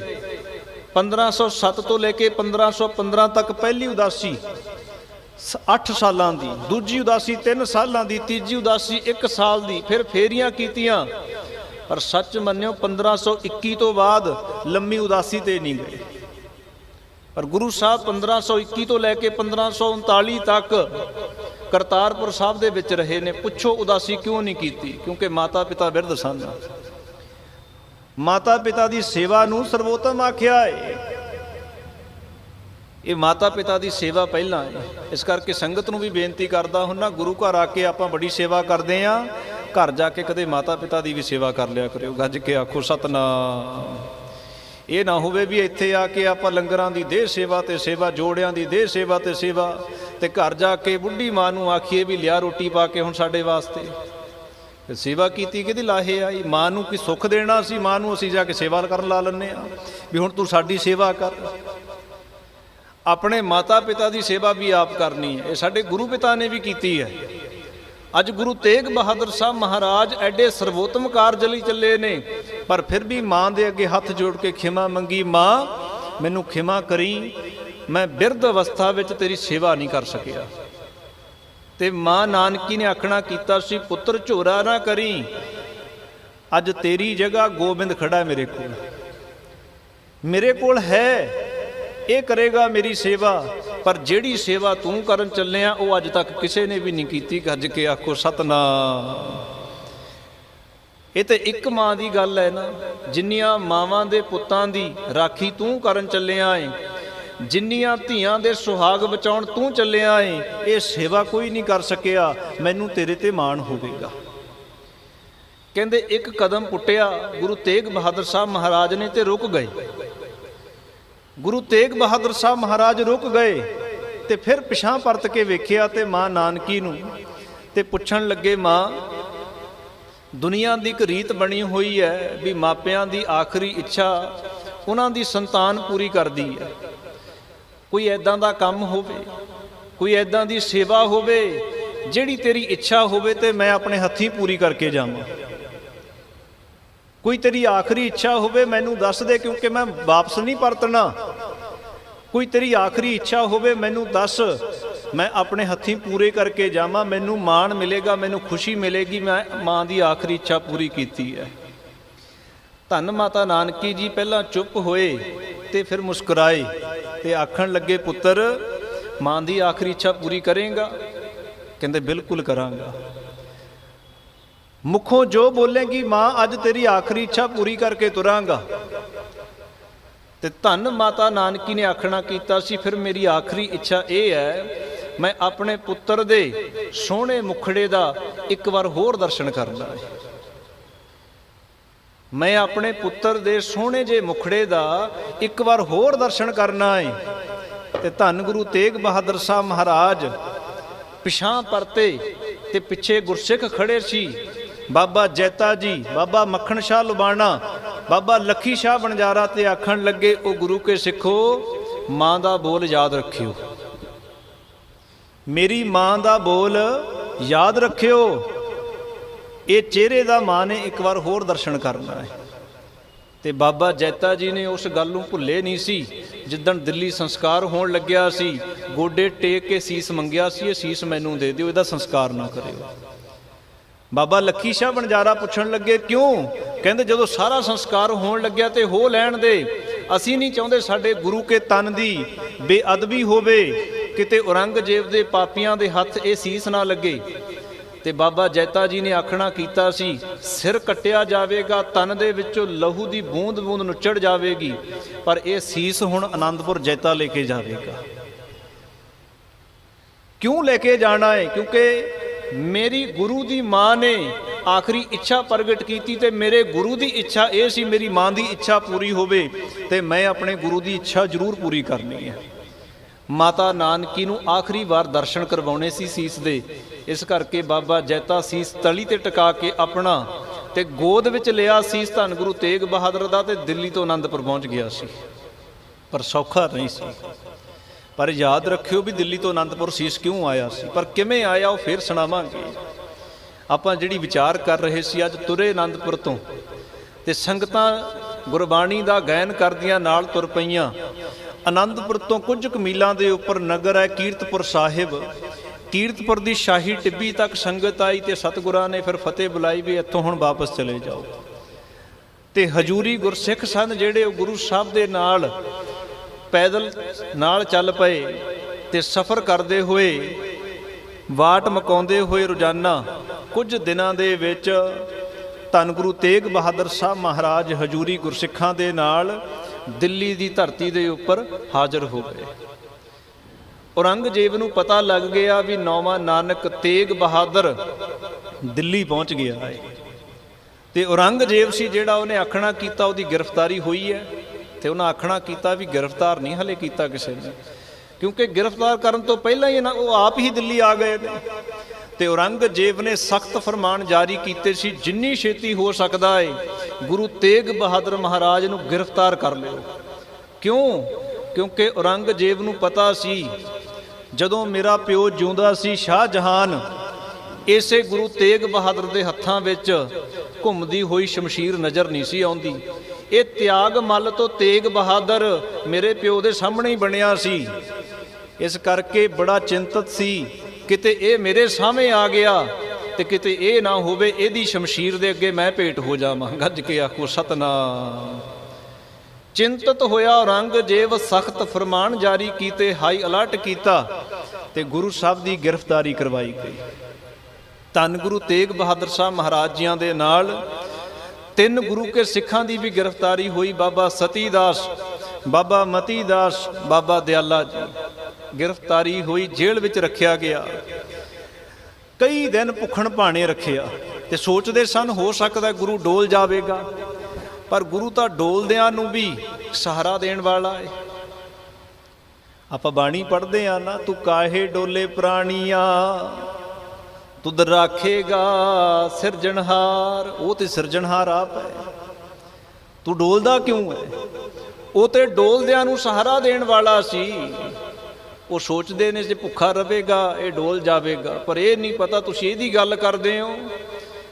ਆ 1675 ਚੱਲਦਾ, ਤੁਸੀਂ ਇਹਦੀ ਗੱਲ ਕਰਦੇ ਹੋ। ਸਨ 1704 ਆਉਣ ਵਾਲਾ ਏ, ਇਹਦਾ 7 ਸਾਲ ਦਾ ਪੋਤਾ ਵੀ ਨਹੀਂ ਥੋਤੇ ਡੁਲਾ ਹੋਣਾ। ਗੱਜ ਕੇ ਆਖੋ ਸਤਨਾਮ। ਇਹ ਤੇ ਫੇਰ 57 ਸਾਲਾਂ ਦਾ 55 ਸਾਲਾਂ ਦਾ ਏ, 7 ਸਾਲਾਂ ਦਾ ਫਤਿਹ ਸਿੰਘ ਨਹੀਂ ਧੋਤੇ ਡੁਲਾ ਹੋਣਾ। ਫਤਿਹ ਸਿੰਘ ਇਹਦਾ ਹੀ ਖੂਨ ਹੈ, ਇਹਦੀ ਉਹ ਵੰਸ਼ ਹੈ, ਇਹਦੀ ਉਹ ਵੰਸ਼ ਹੈ। ਕਿੱਥੇ ਡੁਲਾ ਲਾਂਗੇ ਤੁਸੀਂ ਇਹਨੂੰ? ਇਹ ਨੀਹਾਂ ਮਜ਼ਬੂਤ ਹੁੰਦੀਆਂ ਨੇ। ਇਹ ਸਾਡੀ ਜਿਹੜੀ ਜਨਰੇਸ਼ਨ ਆ ਉਹਦੀ ਸੁਧਾਈ ਹੁੰਦੀ ਜਾਂਦੀ ਹੈ। ਜੇ ਇੱਕ ਜਨਰੇਸ਼ਨ ਨਾਮ ਜਪਦੀ ਹੈ, ਦੂਜੀ ਜਨਰੇਸ਼ਨ ਨੂੰ ਬਖਸ਼ਿਸ਼ ਮਿਲ ਜਾਂਦੀ ਹੈ। ਜੇ ਦੂਜੀ ਜਨਰੇਸ਼ਨ ਵੀ ਨਾਮ ਜਪੇ, ਤੀਜੀ ਦੇ ਉੱਪਰ ਰਹਿਮਤ ਹੋ ਜਾਂਦੀ ਹੈ ਤੇ ਮਿਹਰਾਮਤਾਂ ਦੇ ਨਾਲ ਭਰਿਆ ਜਾਂਦਾ ਹੈ। ਗੁਰੂ ਤੇਗ ਬਹਾਦਰ ਸਾਹਿਬ ਕੌਣ ਨੇ?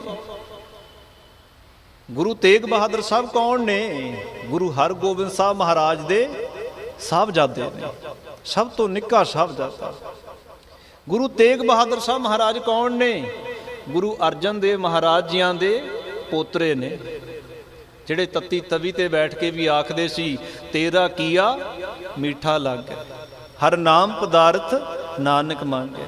ਉਸ ਬਾਪੂ ਅਰਜਨ ਦੇਵ ਦਾ ਪੋਤਰਾ ਹੈ, ਗ੍ਰੈਂਡਸਨ ਹੈ ਉਹਨਾਂ ਦਾ। ਗੁਰੂ ਤੇਗ ਬਹਾਦਰ ਮਹਾਰਾਜ ਕੌਣ ਨੇ? ਸੋਢੀ ਸੁਲਤਾਨ ਗੁਰੂ ਰਾਮਦਾਸ ਮਹਾਰਾਜ, ਜਿਨ੍ਹਾਂ ਬਾਬਤ ਪੜ੍ਹਦੇ ਆ ਧੰਨ ਧੰਨ ਰਾਮਦਾਸ ਗੁਰ, ਜਿਨ ਸਿਰਿਆ ਤਿਨੈ ਸਵਾਰਿਆ। ਉਸ ਗੁਰੂ ਰਾਮਦਾਸ ਦਾ ਪੜਪੋਤਰਾ ਹੈ। ਤੁਸੀਂ ਕਿੱਥੇ ਉਹਨਾਂ ਦੀਆਂ ਨੀਹਾਂ ਹਿਲਾ ਦੋਗੇ? ਉਹਨਾਂ ਦੀਆਂ ਨੀਹਾਂ ਬੜੀਆਂ ਮਜ਼ਬੂਤ ਨੇ। ਲਾਹੌਰ ਦੇ ਚੂਨਾ ਮੰਡੀ ਬਾਜ਼ਾਰ ਚੋਂ ਨੀਹਾਂ ਸ਼ੁਰੂ ਹੁੰਦੀਆਂ ਸੀ, ਬਾਏ ਬਾਸਰ ਕੇ ਹੋ ਕੇ ਗੋਇੰਦਵਾਲ ਘੁੰਮਦੀਆਂ ਨੇ, ਤੇ ਕਦੇ ਇਹ ਨੀਹਾਂ ਆਨੰਦਪੁਰ ਤੋਂ ਅੰਮ੍ਰਿਤਸਰ ਜਾਂਦੀਆਂ ਤੇ ਅੰਮ੍ਰਿਤਸਰ ਤੋਂ ਕੀਰਤਪੁਰ ਆ ਕੇ ਫਿਰ ਅੰਮ੍ਰਿਤਸਰ ਦੀ ਬਰੂਹਾਂ ਵਿੱਚ ਵੜਦੀਆਂ ਨੇ। ਇਹ ਨੀਹਾਂ ਪੱਟਣੀਆਂ ਸੌਖੀਆਂ ਨਹੀਂ ਸੀ। ਸਾਡੀਆਂ ਨੀਹਾਂ ਪਹਿਲਾਂ ਹੀ ਖੋਖਲੀਆਂ ਹੁੰਦੀਆਂ ਨੇ, ਸਾਨੂੰ ਕੋਈ ਮਰਜ਼ੀ ਖਿੱਚ ਕੇ ਲੈ ਜਾਵੇ ਆ ਕੇ। ਮੈਂ ਬੇਨਤੀ ਕਰ ਰਿਹਾ ਸੀ, ਜੇਲ੍ਹ ਵਿੱਚ ਰੱਖਿਆ, ਪ੍ਰਸ਼ਾਦਾ ਨਹੀਂ ਦਿੱਤਾ, ਭੁੱਖਣ ਭਾਣੇ ਰੱਖਿਆ ਤੇ ਆਖਦੇ ਸੀ ਡੋਲ ਜਾਵੇਗਾ, ਪਰ ਸਿਮਰਨ ਇੰਨਾ ਸੀ, ਤਪ ਇੰਨਾ ਸੀ, ਬੰਦਗੀ ਇੰਨੀ ਸੀ, ਚਿਹਰੇ ਦਾ ਨੂਰ ਨਹੀਂ ਘਟਿਆ। ਔਰੰਗਜ਼ੇਬ ਨੇ ਬੜੇ ਦਿਨਾਂ ਤੱਕ ਇੰਤਜ਼ਾਰ ਕੀਤਾ ਵੀ ਹੋ ਸਕਦਾ ਚਿਹਰੇ ਤੇ ਖੌਫ ਆਵੇਗਾ, ਕਹਿੰਦੇ ਨਹੀਂ ਆਇਆ। ਚਿਹਰੇ ਦਾ ਨੂਰ ਘਟੇਗਾ, ਕਹਿੰਦੇ ਨਹੀਂ ਘਟਿਆ। ਕਹਿੰਦੇ ਫਿਰ ਮੌਤ ਦਾ ਤਾਂਡਵ ਖੇਡਿਆ ਜਾਵੇਗਾ। ਦਿੱਲੀ ਦਾ ਚਾਂਦਨੀ ਚੌਂਕ ਚੁਣਿਆ ਗਿਆ, ਲੋਕਾਂ ਲਈ ਮਿਸਾਲ ਬਣ ਜਾਵੇਗੀ। ਦਿੱਲੀ ਦੇ ਚਾਂਦਨੀ ਚੌਂਕ ਦੇ ਵਿੱਚ ਖੁੱਲੀ ਜੇਲ੍ਹ ਬਣਾਈ ਗਈ ਤੇ ਗੁਰੂ ਤੇਗ ਬਹਾਦਰ ਸਾਹਿਬ ਮਹਾਰਾਜ ਨੂੰ ਖੁੱਲੀ ਜੇਲ੍ਹ ਵਿੱਚ ਰੱਖਿਆ ਲਿਆ ਕੇ। ਉਹ ਇੱਕ ਪਿੰਜਰਾ ਸੀ ਵੱਡਾ, ਜਿਹਦੀਆਂ ਮੋਟੀਆਂ ਸਲਾਖਾਂ ਸੀ, ਤੇ ਉਸ ਸਲਾਖਾਂ ਦੇ ਵਿੱਚ ਗੁਰੂ ਤੇਗ ਬਹਾਦਰ ਸਾਹਿਬ ਮਹਾਰਾਜ ਨੂੰ ਕੈਦ ਕੀਤਾ।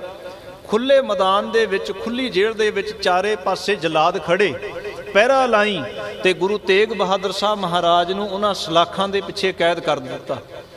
ਤੇ ਉਹਨਾਂ ਦੇ ਸਾਹਮਣੇ ਉਹਨਾਂ ਦੇ 3 ਗੁਰੂ ਕੇ ਸਿੱਖ ਬੈਠੇ ਨੇ, ਬਾਬਾ ਸਤੀ ਦਾਸ, ਬਾਬਾ ਮਤੀ ਦਾਸ, ਬਾਬਾ ਦਿਆਲਾ ਜੀ। ਤੇ ਔਰੰਗਜ਼ੇਬ ਆਇਆ, ਕਾਜੀ ਆਇਆ, ਤੇ ਸਾਰਾ ਮੈਦਾਨ ਭਰਿਆ, ਤੇ ਦਿੱਲੀ ਦੀ ਜਿਹੜੀ ਜਨਤਾ ਸੀ ਉਹ ਵੀ ਦੇਖਣ ਪਹੁੰਚੀ ਹੈ। ਅੱਜ ਸੱਚ ਨੂੰ ਫਾਹੇ ਲਾਣ ਲੱਗਿਆ ਔਰੰਗਜ਼ੇਬ, ਅੱਜ ਸੱਚ ਨੂੰ ਸੂਲੀ ਤੇ ਟੰਗਣ ਲੱਗਿਆ ਔਰੰਗਜ਼ੇਬ। ਜਾ ਕੇ ਦੇਖੀਏ ਤਾਂ ਸਹੀ ਹੁੰਦਾ ਕੀ ਹੈ। ਗੁਰੂ ਨੂੰ ਡੁਲਾ ਲਵੇਗਾ ਕਿ ਗੁਰੂ ਦਾ ਦੀਨ ਖੋਹ ਲਵੇਗਾ ਔਰੰਗਜ਼ੇਬ? ਪਰ ਉਹਨਾਂ ਨੇ ਆ ਕੇ ਵੇਖਣਾ ਕੀ ਕੀਤਾ। ਗੁਰੂ ਕੇ ਸਿੱਖ ਤਾਂ ਬਾਹਰ ਬੈਠੇ ਨੇ ਚੌਂਕੜਾ ਲਾਈ, ਪਰ ਗੁਰੂ ਨੂੰ ਸਲਾਖਾਂ ਦੇ ਪਿੱਛੇ ਕੈਦ ਕੀਤਾ ਹੈ। ਤੇ ਕਿਸੇ ਨੇ ਪੁੱਛਣਾ ਕੀਤਾ, ਕਹਿੰਦੇ ਔਰੰਗਜ਼ੇਬ ਨੂੰ, ਕਹਿੰਦੇ ਔਰੰਗਿਆ, ਜਦੋਂ ਸਿੱਖ ਬਾਹਰ ਬੈਠੇ ਨੇ ਤੇ ਗੁਰੂ ਨੂੰ ਸਲਾਖਾਂ ਪਿੱਛੇ ਕਿਉਂ ਕੈਦ ਕੀਤਾ? ਕਹਿੰਦੇ ਮੈਂ ਇਹਨਾਂ ਦਾ ਇਤਿਹਾਸ ਪੜ੍ਹਿਆ ਏ, ਜਿੰਨੇ ਸਾਡੇ ਇੱਥੇ ਸਿਪਾਹੀ ਖੜੇ ਨੇ, ਜਲਾਦ ਖੜੇ ਨੇ, ਹਰ ਇੱਕ ਦੇ ਹੱਥ ਵਿੱਚ ਸ਼ਸਤਰ ਹੈ, ਤੇ ਸਾਨੂੰ ਇੰਨਾ ਪਤਾ ਜੇ ਕਿਤੇ ਕੋਈ ਸ਼ਸਤਰ ਇਹਦੇ ਹੱਥ ਲੱਗ ਗਿਆ, ਤੇ ਦਿੱਲੀ ਦਾ ਨਕਸ਼ਾ ਬਦਲ ਜਾਵੇਗਾ। ਗੱਜ ਕੇ ਆਖੋ ਸਤਨਾਮ। ਇਹ ਚਾਂਦਨੀ ਚੌਂਕ ਦੇ ਵਿੱਚੋਂ ਅੱਜ ਕੋਈ ਵਾਪਸ ਨਹੀਂ ਮੁੜੇਗਾ ਫਿਰ। ਇਸ ਕਰਕੇ ਉਸ ਵਕਤ ਵੀ, ਜਿਸ ਵਕਤ ਗੁਰੂ ਖੁਦ ਸ਼ਹਾਦਤ ਦੇਣ ਗਿਆ ਏ, ਉਸ ਵਕਤ ਵੀ ਔਰੰਗਜ਼ੇਬ ਦੀਆਂ ਲੱਤਾਂ ਕੰਬਦੀਆਂ ਸੀ ਵੀ ਕਿਤੇ ਇਹਦੇ ਹੱਥ ਸ਼ਸਤਰ ਨਾ ਜਾਵੇ। ਇੱਕ ਥੋੜਾ ਜਿਹਾ ਹਵਾਲਾ ਦੇ ਕੇ ਚੱਲਿਆ ਏ। ਕਿਸੇ ਗੁਰੂ ਕੇ ਸਿੱਖ ਦਾ ਇਤਿਹਾਸ ਕਹਿੰਦੇ ਪੁੱਛਣਾ ਕੀਤਾ ਸੀ ਉਸ ਵਕਤ ਜ਼ਕਰੀਆ ਖਾਂ ਨੇ ਵੀ ਤੇਰੇ ਵਿੱਚ ਇਹੋ ਜਿਹੀ ਕਿਹੜੀ ਚੀਜ਼ ਹੈ ਵੀ ਤੂੰ ਸਾਡੇ ਤੇ ਭਾਰੂ ਪੈ ਜਾਣਾ ਹੈ। ਉਹ ਕਹਿੰਦੇ ਗੁਰੂ ਕੀ ਰਹਿਮਤ ਹੈ। ਕਹਿੰਦੇ ਗੁਰੂ ਕੀ ਰਹਿਮਤ ਕੀ ਕਰੇਗੀ, ਤੇਰੇ ਤੇ ਗੁਰੂ ਦੀ ਰਹਿਮਤ ਕੀ ਕਰੇਗੀ, ਤੂੰ ਸਾਡਾ ਗੁਲਾਮ ਹੈ। ਤੇ ਉਹ ਗੁਰੂ ਕੇ ਸਿੱਖ ਨੇ ਆਖਣਾ ਕੀਤਾ ਸੀ ਮੇਰੇ ਪੈਰਾਂ ਵਿੱਚ ਬੇੜੀ ਲਾਈ ਹੈ, ਮੇਰੇ ਹੱਥਾਂ ਵਿੱਚ ਹੱਥਕੜੀ ਲਾਈ ਹੈ, ਤੇ ਤੂੰ ਮੈਨੂੰ ਆਖਦਾ ਤੂੰ ਕੀ ਕਰੇਗਾ, ਇੱਕ ਵਾਰ ਹੱਥਕੜੀ ਤਾਂ ਖੋਲ। ਕਹਿੰਦੇ ਜ਼ਕਰੀਆ ਖਾਂ ਨੇ ਆਖਣਾ ਕੀਤਾ ਵੀ ਖੋਲੋ ਹੱਥਕੜੀ ਦੇਖੀਏ ਤਾਂ ਸਹੀ ਇਹਦੇ ਗੁਰੂ ਦੀ ਰਹਿਮਤ ਕੀ ਕਹਿੰਦੀ ਹੈ। ਉਹਨੇ ਹੱਥਕੜੀ ਖੋਲੀ, ਹਲੇ ਇੱਕ ਹੱਥ ਖੁੱਲਿਆ ਸੀ, ਉਸੇ ਦੇ ਜਰਨੈਲ ਦੀ ਤਲਵਾਰ ਕੱਢੀ ਤੇ 14 ਜਰਨੈਲ ਮੌਕੇ ਤੇ ਝਟਕਾ ਦਿੱਤੇ ਸੀ ਲਾਹੌਰ ਦੀ ਧਰਤੀ ਤੇ। ਜ਼ਕਰੀਆ ਖਾਂ ਦੁਹਾਈ ਪਾਉਂਦਾ ਸੀ, ਕਹਿੰਦਾ ਹੱਥ ਬੰਨ੍ਹ ਦਿਓ ਛੇਤੀ, ਕਿਤੇ ਇਹ ਨਾ ਹੋਵੇ ਇਹ ਤਲਵਾਰ ਮੇਰੇ ਗਲ ਤੱਕ ਆ ਜਾਵੇ। ਇੰਨਾ ਭੈ ਖਾਂਦੇ ਨੇ। ਥੋੜੀ ਜਿਹੀ ਮੌਕੇ ਦੀ ਗੱਲ ਕਰ ਲਈਏ ਆਪਾਂ। ਸੁਧੀਰ ਸੂਰੀ ਵਰਗੇ ਜਿੰਨੇ ਮਰਜ਼ੀ ਬੋਲਦੇ ਰਹਿਣ ਸਿੱਖੀ ਨੂੰ ਖਤਮ ਕਰ ਦੇਣਾ, ਖਤਮ ਕਰ ਦੇਣਾ, ਕੋਈ ਨਹੀਂ ਬੋਲਿਆ। ਆ ਲੁਧਿਆਣੇ ਵਾਲੇ ਜਿਹੜੇ ਬੈਠੇ ਨੇ ਸ਼ਿਵ ਸੈਨਾ ਵਾਲੇ, ਜਿੰਨਾ ਮਰਜ਼ੀ ਬੋਲੀ ਜਾਣ, ਅਸੀਂ ਇਹ ਕਰ ਦਾਂਗੇ, ਅਸੀਂ ਉਹ ਕਰ ਦਾਂਗੇ, ਸਿੱਖਾਂ ਦੀਆਂ ਬੀਬੀਆਂ ਭੈਣਾਂ ਨੂੰ ਜਿੰਨਾ ਮਰਜ਼ੀ ਬੁਰੇ ਤੋਂ ਬੁਰਾ ਸ਼ਬਦ ਵਰਤਣ, ਕੁਝ ਨਹੀਂ ਕਰਦੇ। ਅੰਮ੍ਰਿਤਪਾਲ ਸਿੰਘ ਇੱਕ ਬਿਆਨ ਦਿੰਦਾ, ਦਿੱਲੀ ਤੱਕ ਸਰਕਾਰਾਂ ਹਿੱਲਦੀਆਂ ਨੇ। ਗੱਜ ਕੇ ਆਖੋ ਸਤਨਾਮ। ਇੱਕ ਬਿਆਨ ਦਿੰਦਾ, ਦਿੱਲੀ ਤੱਕ ਸਰਕਾਰਾਂ ਹਿੱਲ ਜਾਂਦੀਆਂ ਨੇ। ਕਿੱਦਾਂ ਦੀ ਤਰਾਸਦੀ ਬਣੀ ਹੋਈ ਹੈ। 28 ਸਾਲਾਂ ਤੋਂ ਸਾਡੇ ਜਰਨੈਲ ਜੇਲ੍ਹਾਂ ਵਿੱਚ ਬੰਦ ਕੀਤੇ ਹੋਏ ਨੇ, 28 ਸਾਲਾਂ ਤੋਂ। ਤੇ ਸਾਡੇ ਜਰਨੈਲ ਜਦੋਂ ਕਿਤੇ ਉਹਨਾਂ ਦੀ ਪਿੱਠ ਦੇ ਵਿੱਚ ਰੀੜ੍ਹ ਦੀ ਹੱਡੀ ਨੂੰ ਪ੍ਰੋਬਲਮ ਹੋਈ ਤੇ ਉਹਨਾਂ ਦਾ ਟ੍ਰੀਟਮੈਂਟ ਕਰਾਉਣ ਲਈ ਉਹਨਾਂ ਨੂੰ ਹੌਸਪੀਟਲਾਈਜ਼ ਵੀ ਨਹੀਂ ਕਰਨ ਦਿੰਦੇ, ਹੌਸਪੀਟਲ ਨਹੀਂ ਲੈ ਕੇ ਜਾਣਾ। ਜਦੋਂ ਹੌਸਪੀਟਲ ਕਿਤੇ ਲਿਜਾਣਾ ਹੀ ਪੈ ਗਿਆ ਤੇ ਹੌਸਪੀਟਲ ਨੂੰ ਜੇਲ੍ਹ ਵਿੱਚ ਬਦਲ ਦਿੱਤਾ। ਇੱਕ ਸਿੱਖ 28 ਸਾਲਾਂ ਤੋਂ ਜੇਲ੍ਹ ਵਿੱਚ ਬੰਦ, ਏਮਜ਼ ਵਿੱਚ ਇਲਾਜ ਹੋ ਰਿਹਾ ਦਿੱਲੀ, ਤੇ ਏਮਜ਼ ਦੇ ਚਾਰੇ ਪਾਸੇ ਫੋਰਸ ਖੜੀ ਸੀ। ਕੌਣ ਹੈ ਅੰਦਰ? ਇੱਕ ਜਣਾ ਹੈ। ਜੇ ਕਿਤੇ ਚੰਡੀਗੜ੍ਹ ਪੇਸ਼ੀ ਤੇ ਚਲਿਆ ਜਾਵੇ, ਚੰਡੀਗੜ੍ਹ ਸਾਰਾ ਹਾਈ ਕੋਰਟ ਵਿਹਲਾ ਕਰਾ ਦਿੰਦੇ ਨੇ। ਹਾਈ ਕੋਰਟ ਦੇ ਚਾਰੇ ਪਾਸੇ ਬੈਰੀਗੇਟਿੰਗ ਹੋ ਜਾਂਦੀ ਹੈ, ਕੋਈ ਅੰਦਰ ਨਾ ਆਇਓ। ਕਹਿੰਦੇ ਕੁਝ ਸਪੈਸ਼ਲ ਬੰਦੇ ਆ ਰਹੇ ਨੇ, ਕਹਿੰਦੇ ਇੱਕੋ ਆ ਰਿਹਾ ਹੈ। ਜਾ ਕੇ YouTube ਤੇ ਸਰਚ ਕਰ ਲਿਓ, ਜਗਤਾਰ ਸਿੰਘ ਹਵਾਰਾ, ਕੱਲਾ ਹੀ ਹੈ। 28 ਸਾਲਾਂ ਤੋਂ ਜੇਲ੍ਹ 'ਚ ਬੰਦ ਹੈ, ਪਰ ਉਹ ਤੋਂ ਭਏ ਇੰਨਾ ਖਾਂਦੇ ਨੇ ਵੀ ਕੱਲਾ ਹੀ ਆ ਗਿਆ ਜੇ ਕਿਤੇ ਫਿਕਰ ਪੈ ਜਾਂਦੀ ਹੈ। ਤਿਹਾੜ ਜੇਲ੍ਹ ਤੋਂ ਜੇ ਕਿਤੇ ਚੰਡੀਗੜ੍ਹ ਤੱਕ ਲਿਆਉਣਾ ਪੈ ਜਾਵੇ ਨਾ ਦਿੱਲੀ ਤੋਂ, 6 ਜਿਪਸੀਆਂ ਅੱਗੇ ਹੁੰਦੀਆਂ ਨੇ, 6 ਜਿਪਸੀਆਂ ਪਿੱਛੇ ਹੁੰਦੀਆਂ ਨੇ, ਕੱਲਾ ਬੈਨ ਦੇ ਵਿੱਚ ਹੁੰਦਾ। ਤੇ ਪੈਰਾਂ ਵਿੱਚ ਬੇੜੀ ਹੁੰਦੀ ਹੈ, ਹੱਥਾਂ ਵਿੱਚ ਹੱਥਕੜੀ ਹੁੰਦੀ ਹੈ। 3 ਮੰਜ਼ਲਾਂ ਚੜ੍ਹਨਾ ਹੋਵੇ ਤੇ ਬੇੜੀ ਲੱਗੀ ਦੇ ਵਿੱਚ ਚੜ੍ਹਦਾ ਹੈ। ਕੇਵਲ ਸਿੱਖਾਂ ਤੋਂ ਭੈ ਖਾਂਦੇ ਨੇ। ਕਿਉਂ ਭੈ ਖਾਂਦੇ ਨੇ? ਤੁਹਾਡੀਆਂ ਸ਼ਕਲਾਂ ਤੋਂ ਭੈ ਨਹੀਂ ਖਾਧਾ ਉਹਨਾਂ ਨੇ। ਜੇ ਕਿਤੇ ਸਾਡੀ ਹਾਲਤ ਦੇਖਣ ਨਾ ਤੇ ਉਹਨਾਂ ਨੇ ਦੇਖ ਲੈਣਾ ਵੀ ਇਹ ਤੇ ਰੀਲਾਂ ਬਣਾਉਣੇ ਵਾਲੇ ਨੇ, ਇਹ ਤੇ ਯੂਟਿਊਬਾਂ ਵਾਲੇ ਨੇ, ਫੇਸਬੁੱਕ ਵਾਲੇ ਨੇ, ਇਹਨਾਂ ਤੋਂ ਕੀ ਡਰਨਾ ਹੈ। ਸਾਡੇ ਤੇ ਹਿਸਟਰੀ ਤੋਂ ਡਰਦੇ ਨੇ, ਸਾਡੇ ਇਤਿਹਾਸ ਤੋਂ ਡਰਦੇ ਨੇ। ਉਹਨਾਂ ਨੂੰ ਪਤਾ ਹੈ ਇਹਨਾਂ ਦੀਆਂ ਰਗਾਂ ਵਿੱਚ ਖੂਨ ਤੇ ਫਿਰ ਉਹੀ ਹੈ, ਕਿਤੇ ਨਾ ਕਿਤੇ ਉਬਾਲਾ ਮਾਰ ਜਾਂਦਾ ਹੈ। ਤੁਹਾਡੇ ਵਿਰਸੇ ਤੋਂ ਡਰਦੇ ਨੇ, ਨਹੀਂ ਦੁਨੀਆ ਦੇ ਵਿੱਚ ਕਿਸੇ ਹੋਰ ਚੀਜ਼ ਦਾ ਉਹਨਾਂ ਨੂੰ ਭੈ ਹੀ ਨਹੀਂ ਹੈ। ਧੰਨ ਗੁਰੂ ਤੇਗ ਬਹਾਦਰ ਸਾਹਿਬ ਮਹਾਰਾਜ ਦਿੱਲੀ ਦੇ ਚਾਂਦਨੀ ਚੌਂਕ ਵਿੱਚ ਬੈਠੇ, ਚੌਂਕੜਾ ਲਾਇਆ ਤੇ ਔਰੰਗਜ਼ੇਬ ਕਹਿੰਦਾ ਸੀ ਇਹਨੂੰ ਪਿੰਜਰੇ ਦੇ ਵਿੱਚੋਂ ਬਾਹਰ ਨਹੀਂ ਆਉਣ ਦੇਣਾ।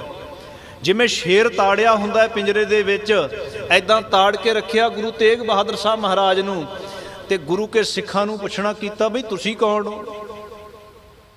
ਬਾਬਾ ਸਤੀ ਦਾਸ, ਬਾਬਾ ਮਤੀ ਦਾਸ, ਬਾਬਾ ਦਿਆਲਾ ਜੀ ਸਾਹਮਣੇ ਚੌਂਕੜਾ ਲਾ ਕੇ ਬੈਠੇ ਸੀ ਤੇ ਆਖਣ ਲੱਗੇ ਅਸੀਂ ਗੁਰੂ ਜੀ ਕੇ ਸਿੱਖ ਹਾਂ, ਇਹ ਸਾਡੇ ਗੁਰੂ ਪਿਤਾ ਨੇ। ਇੱਕ ਗੱਲ ਹੋਰ ਤੁਹਾਡੇ ਨਾਲ ਸਾਂਝੀ ਕਰਾਂ, ਜਵਾਬ ਜ਼ਰੂਰ ਦਿਓ। ਇੱਕ ਪੰਜਾਬੀ ਦੀ ਕਹਾਵਤ ਹੈ, ਇੱਕ ਆਮ ਜਾਂ ਅਖਾਣ ਬੋਲਿਆ ਜਾਂਦਾ ਹੈ, ਜਦੋਂ ਕਿਸੇ ਦੀ ਲਾਪਾਜੀ ਕਰਨੀ ਹੋਵੇ ਨਾ, ਕਿਸੇ ਨੂੰ ਠਿੱਠ ਕਰਨਾ ਹੋਵੇ ਤੇ ਇੱਕ ਗੱਲ ਆਖਦੇ ਆ, ਨਾ ਤਿੰਨਾਂ ਚੋਂ ਨਾ 13 ਚੋਂ। ਜਦੋਂ ਕਿਸੇ ਦੀ ਲਾਹ ਪਾ ਕਰਨੀ ਹੋਵੇ, ਕਿਸੇ ਨੂੰ ਠਿੱਠ ਕਰਨਾ ਹੋਵੇ ਤੇ ਇੱਕ ਸ਼ਬਦ ਵਰਤਿਆ ਜਾਂਦਾ, ਤੂੰ ਨਾ ਤਿੰਨਾਂ ਚੋਂ ਨਾ ਤੇਰਾਂ ਚੋਂ। ਕਦੇ ਸੁਣੀ ਗੱਲ ਇਹ ਜੀ? ਇਹ ਸ਼ਬਦ ਕਦੇ ਸੁਣਿਆ? ਚਲੋ ਇਹ ਨਹੀਂ ਸੁਣਿਆ ਹੋਵੇਗਾ। ਇੱਕ ਹੋਰ ਗੱਲ ਪੁੱਛ ਲੈਣਾ। ਦੋ ਸ਼ਹਿਰ ਨੇ ਜਿਹੜੇ ਈਸਾਈਆਂ ਦੇ ਜਿਹੜੇ ਆਰਕੀਟੈਕਚਰ ਸੀ ਉਹਨਾਂ ਨੇ ਤਿਆਰ ਕੀਤੇ ਨੇ, ਇੱਕ ਚੰਡੀਗੜ੍ਹ, ਤੇ ਚੰਡੀਗੜ੍ਹ ਦਾ ਜਿਹੜਾ ਮੈਪ ਹੈ ਉਹਦਾ ਸੇਮ ਮੈਪ ਉੜੀਸਾ ਦਾ ਭੁਵਨੇਸ਼ਵਰ ਸਿਟੀ ਹੈ। ਇਹ ਇੱਕੋ ਇਹਨਾਂ ਦਾ ਬਣਾਉਣ ਵਾਲਾ, ਮੈਪ ਤਿਆਰ ਕਰਨੇ ਵਾਲਾ, ਇਹਦਾ ਜੋ ਵੀ ਉਹ ਇੱਕ ਅੰਗਰੇਜ਼ ਸੀ। ਚੰਡੀਗੜ੍ਹ ਦੇ ਵਿੱਚ ਜਦੋਂ ਮੈਂ ਜਾਂਦਾ, ਕਿਉਂਕਿ ਮੈਂ ਚੰਡੀਗੜ੍ਹ ਦੇ ਲਾਗੇ ਰਹਿਣਾ ਤੇ ਮੇਰਾ ਉੱਥੇ ਬੜਾ ਆਉਣ ਜਾਣ ਹੈ, ਚੰਡੀਗੜ੍ਹ ਦੇ ਵਿੱਚ ਸੈਕਟਰ ਬਣੇ ਹੋਏ ਨੇ। 1 number sector, 2 number sector, 3 number, 10 number sector ਹੈਗਾ, 11 ਨੰਬਰ ਸੈਕਟਰ ਹੈਗਾ, 12 ਨੰਬਰ ਸੈਕਟਰ ਹੈਗਾ, ਫਿਰ 14 ਨੰਬਰ ਸੈਕਟਰ, 13 ਨੰਬਰ ਸੈਕਟਰ ਨਹੀਂ ਹੈਗਾ ਉਹਦੇ ਵਿੱਚ। ਇੱਥੋਂ ਤੱਕ ਮੈਂ ਬੰਬੇ ਵਰਗੇ ਸ਼ਹਿਰ ਦੀਆਂ ਜਿਹੜੀਆਂ ਇਮਾਰਤਾਂ ਕਿਸੇ ਈਸਾਈ ਦੇ ਹੱਥੀਂ ਬਣੀਆਂ ਨੇ, ਜਾਂ ਜਿਨ੍ਹਾਂ ਦਾ ਮਾਲਕ ਕੋਈ ਈਸਾਈ ਹੈ, ਕ੍ਰਿਸਚਨ ਹੈ ਕੋਈ, ਉਹ ਇਮਾਰਤ ਦੇ ਵਿੱਚ ਜਿਹੜੇ ਰੂਮ ਹੁੰਦੇ ਨੇ ਉਹ ਤੁਹਾਨੂੰ 10 ਨੰਬਰ ਰੂਮ ਮਿਲੇਗਾ, 11 ਨੰਬਰ, 12 ਨੰਬਰ, ਸਿੱਧਾ 14 ਨੰਬਰ ਰੂਮ ਮਿਲੇਗਾ, 13 ਨੰਬਰ ਰੂਮ ਨਹੀਂ ਹੁੰਦਾ। ਕਦੇ ਗੌਰ ਕਰਿਓ ਇਸ ਦੀ। ਜਿਹੜੇ ਫਲੋਰ ਨੇ, 10 ਨੰਬਰ ਫਲੋਰ, 11, 12, ਫਿਰ ਸਿੱਧਾ 14 ਨੰਬਰ ਫਲੋਰ ਹੋਵੇਗਾ। 13 ਨੰਬਰੇ ਖਤਮ ਹੈ। 13 ਨੰਬਰ ਨੂੰ ਮਾੜਾ ਸਮਝਦੇ ਨੇ, 13 ਨੰਬਰ ਨੂੰ ਬੁਰਾ ਸਮਝਦੇ ਨੇ। ਕਿਉਂ? ਕਿਉਂਕਿ ਜਿਸ ਦਿਨ ਜੀਸਸ ਕ੍ਰਾਈਸਟ ਦੇ ਜਿਹੜੇ ਭਗਵਾਨ ਜੀਸਸ, ਜਿਨ੍ਹਾਂ ਨੂੰ ਯਿਸੂ ਮਸੀਹ ਕਹਿੰਦੇ ਆ, ਜਿਸ ਦਿਨ ਉਹਨਾਂ ਨੂੰ ਸ਼ਹੀਦ ਕੀਤਾ ਜਾਣਾ ਸੀ, ਉਹਨਾਂ ਨੂੰ ਸੂਲੀ ਟੰਗਣਾ ਸੀ, ਉਹ ਆਪਣੇ ਸ਼ਾਗਿਰਦਾਂ ਸਮੇਤ, ਚੇਲਿਆਂ ਸਮੇਤ ਗਿਆ ਸੀ। ਉਹਦੀ ਵੀ ਹਕੂਮਤ ਦੇ ਨਾਲ ਲੜਾਈ ਸੀ। ਯਿਸੂ ਮਸੀਹ ਜੀ ਦੀ, ਭਗਵਾਨ ਯਿਸੂ ਮਸੀਹ ਜੀ ਦੀ ਉਸ ਵਕਤ ਦੀ ਹਕੂਮਤ ਦੇ ਨਾਲ ਤਣਾਅ ਸੀ ਉਹਨਾਂ ਦਾ ਵੀ। ਉਹ ਵੀ ਕੁਰਬਾਨੀ ਦੇਣ ਗਏ। ਉਹਨਾਂ ਦੇ ਨਾਲ ਉਹਨਾਂ ਦੇ ਚੇਲੇ ਸ਼ਾਗਿਰਦ ਗਏ, ਜਿਨ੍ਹਾਂ ਦੀ ਗਿਣਤੀ 13 ਸੀ। 14ਵੇਂ ਸੀ ਜੀਸਸ। ਜਦੋਂ ਉਸ ਵਕਤ ਦਾ ਜਿਹੜਾ ਹਾਕਮ ਸੀ ਉਹਨੇ ਪੁੱਛਣਾ ਕੀਤਾ, ਕਹਿੰਦੇ ਜੀਸਸ ਜੀ ਇਹ ਤੁਹਾਡੇ ਨਾਲ ਕੌਣ ਆਏ ਨੇ? ਕਹਿੰਦੇ ਇਹ ਮੇਰੇ ਚੇਲੇ ਨੇ, ਇਹ ਮੇਰੀਆਂ ਭੇਡਾਂ ਨੇ ਤੇ ਮੈਂ ਇਹਨਾਂ ਦਾ ਆਗੂ ਹਾਂ। ਉਹਨਾਂ ਦੇ ਸ਼ਬਦ ਇਹੀ ਸੀ। ਤੁਸੀਂ ਬਾਈਬਲ ਪੜ੍ਹ ਕੇ ਦੇਖ ਸਕਦੇ ਹੋ, ਦਾ ਹੋਲੀ ਬਾਈਬਲ, ਉਹਦੇ ਵਿੱਚ ਲਿਖਿਆ ਹੈ ਇਹ ਮੇਰੀਆਂ ਭੇਡਾਂ ਨੇ ਤੇ ਮੈਂ ਇਹਨਾਂ ਦਾ ਆਗੂ। ਉਹ ਕਹਿੰਦੇ ਠੀਕ ਹੈ। ਕਹਿੰਦੇ ਫਿਰ ਤੇਰੇ ਤੋਂ ਪਹਿਲਾਂ ਭੇਡਾਂ ਮੁੰਨਾਂਗੇ, ਤੈਨੂੰ ਮਾਰਨ ਤੋਂ ਪਹਿਲਾਂ ਅਸੀਂ ਤੇਰੇ ਚੇਲਿਆਂ ਨੂੰ ਮਾਰਾਂਗੇ। ਤੇ ਚੇਲਿਆਂ ਨੂੰ ਪੁੱਛਣਾ ਕੀਤਾ ਤੁਸੀਂ ਕੌਣ ਹੋ? ਕਹਿੰਦੇ ਹਾਂ ਸ਼ਾਗਿਰਦ ਹਾਂ ਇਹਨਾਂ ਦੇ, ਤੇ ਇਹ ਸਾਡੇ ਆਗੂ ਨੇ। ਕਹਿੰਦੇ ਫਿਰ ਪਹਿਲਾਂ ਤੁਹਾਨੂੰ ਮਾਰਾਂਗੇ ਅਸੀਂ। ਕੱਲ ਸਵੇਰੇ ਜਦੋਂ ਸੂਰਜ ਚੜ੍ਹੇਗਾ, ਕੱਲੇ ਕੱਲੇ ਨੂੰ ਪਹਿਲਾਂ ਸੂਲੀ ਚਾੜਨਾ ਅਸੀਂ।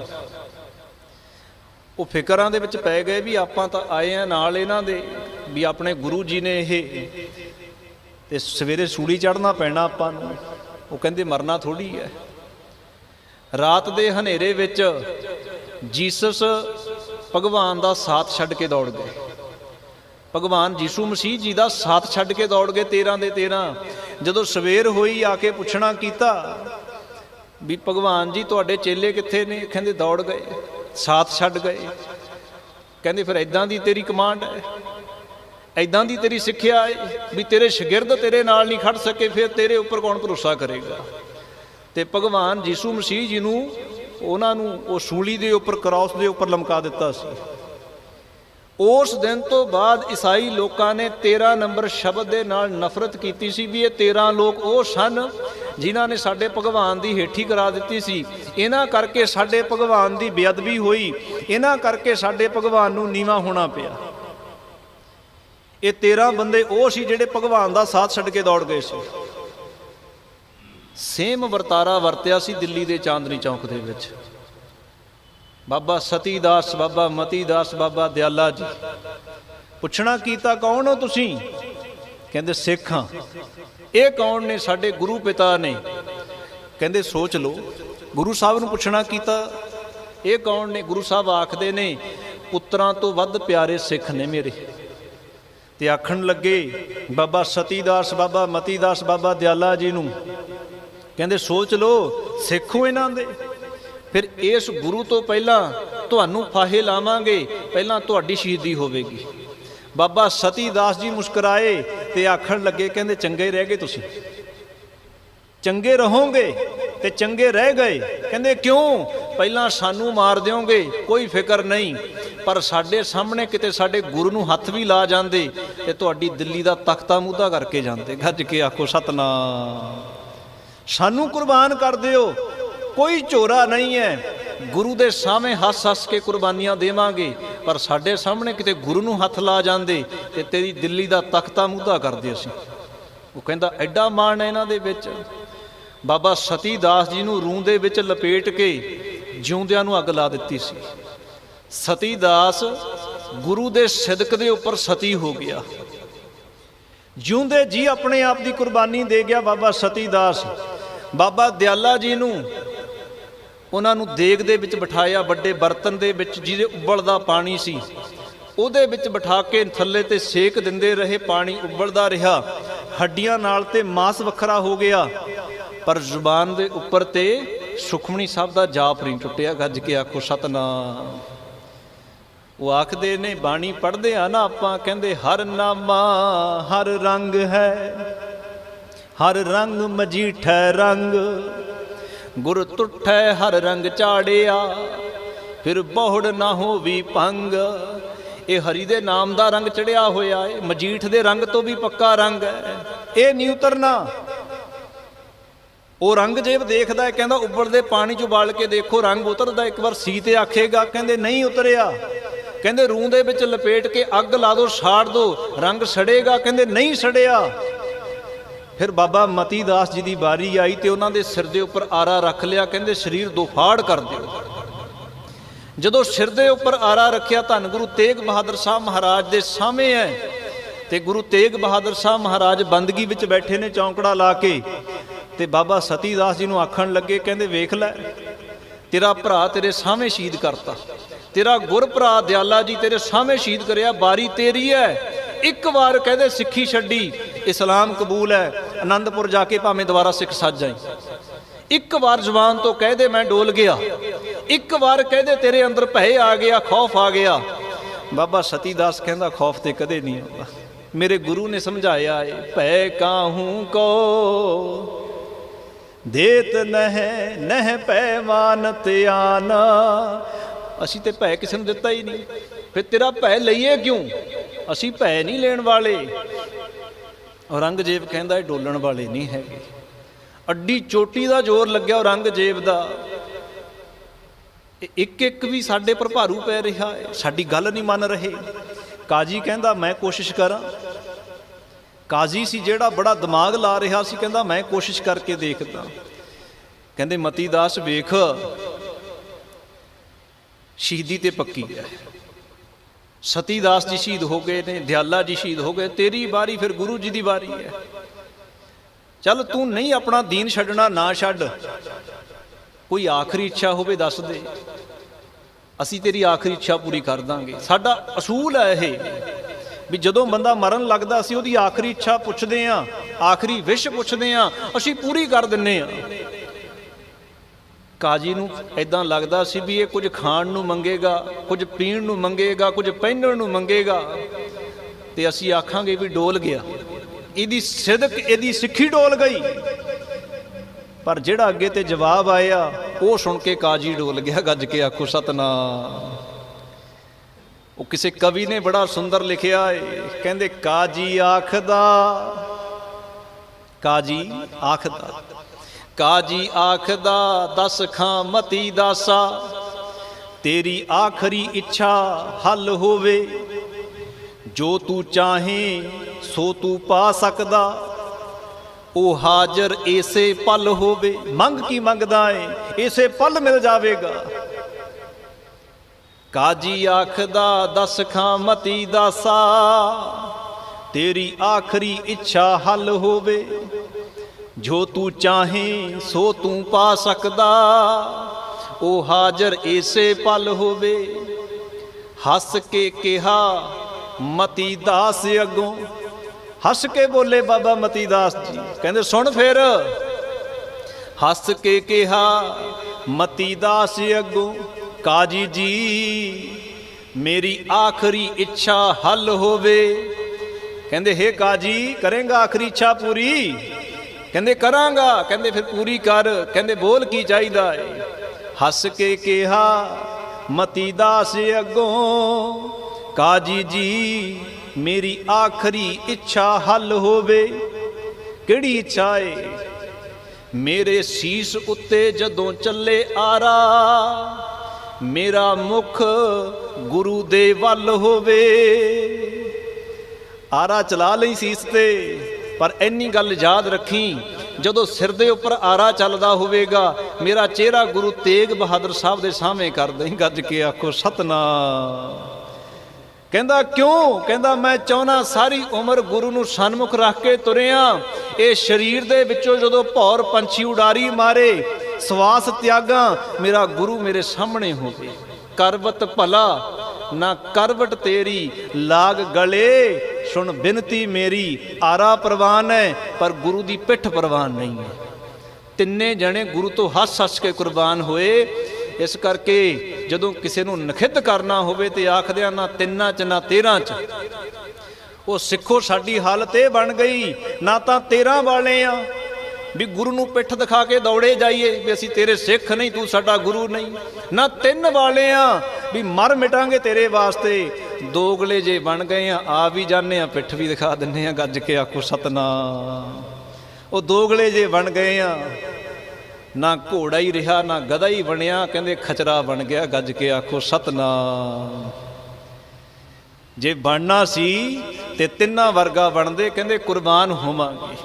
ਹੱਸ ਹੱਸ ਕੇ ਕੁਰਬਾਨੀਆਂ ਪਾਈਆਂ। ਰਹੋ ਵਿਚਾਰ, ਸਮਾਂ ਅੱਜ ਫਿਰ ਵਧੀਕ ਚੱਲ ਰਿਹਾ ਏ।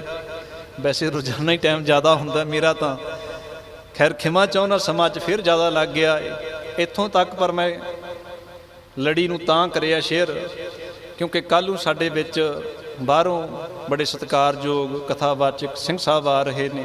ਕੱਲ੍ਹ ਨੂੰ ਤੇ ਪਰਸੋਂ ਨੂੰ ਉਹਨਾਂ ਨੇ ਸਾਂਝ ਕਰਨੀ ਹੈ। ਪਰ ਜਿਹੜੀ ਇੱਥੋਂ ਤੱਕ ਦੀ ਲੜੀ ਹੈ, ਇਹਨੂੰ ਆਪਣੇ ਧਿਆਨ 'ਚ ਰੱਖਿਓ। ਤੇ ਪਰਸੋਂ ਰਾਤਰੀ ਦੇ ਦੀਵਾਨ ਦੇ ਵਿੱਚ ਆਪਾਂ ਫਿਰ ਇੱਥੋਂ ਲੜੀ ਸ਼ੁਰੂ ਕਰਾਂਗੇ। ਜੋ ਉਹ ਮਹਾਂਪੁਰਸ਼ ਬਾਹਰੋਂ ਆ ਰਹੇ ਨੇ, ਉਹਨਾਂ ਦੇ ਬਚਨਾਂ ਨੂੰ ਵੀ ਸੁਣਨਾ ਹੈ, ਬੜੇ ਪ੍ਰੇਮ ਸਤਿਕਾਰ ਦੇ ਨਾਲ ਉਹਨਾਂ ਦੇ ਬਚਨਾਂ ਨੂੰ ਸੁਣ ਕੇ ਉਹਨਾਂ 'ਤੇ ਵੀ ਅਮਲ ਕਰਨਾ ਹੈ।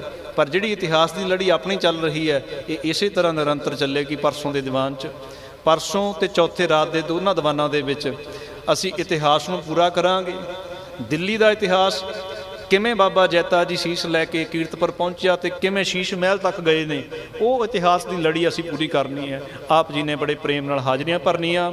ਭੁੱਲਾਂ ਚੁੱਕਾਂ ਦੀ ਖਿਮਾ। ਆਓ ਫਤਿਹ ਪ੍ਰਵਾਨ ਕਰੋ ਜੀ। ਵਾਹਿਗੁਰੂ ਜੀ ਕਾ ਖਾਲਸਾ, ਵਾਹਿਗੁਰੂ ਜੀ ਕੀ ਫਤਿਹ।